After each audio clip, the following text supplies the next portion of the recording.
हे आपल्यापुढे एक व्यक्तिमत्व उभं आहे, ती एक व्यक्तिरेखा आहे आणि तिच्या स्वभावातले विविध भाव, तिच्या स्वभावातले विविध कंगोरे फादरांना डॉमिनिका मॅडममध्ये दिसलेले आहेत.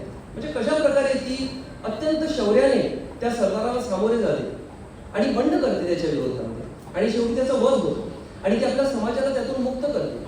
तशा प्रकारचंच काहीचं कार्य म्हणजे मॅडम डाबरे यांनी केलेलं आहे. डाबरे मॅडमांची जीवनाची जी सुरुवात आहे त्याचं अत्यंत रसाळ असं वर्णन आहे, परंतु या रसाळ वर्णनाला अत्यंत करुण अशा रसाची साथ आहे. म्हणजे भुईगाव शाळेमधील मास्तर पास्कल मिंगेल डाबरे यांच्या त्या कन्या, हे डाबरे मास्तर म्हणून भुईगावामध्ये प्रसिद्ध होते आणि त्यांनी भुईगावामध्ये खूप जनसेवेचं कार्य केलेलं आहे. परंतु अवघ्या वयाच्या 33व्या वर्षी त्यांचा मृत्यू झाला.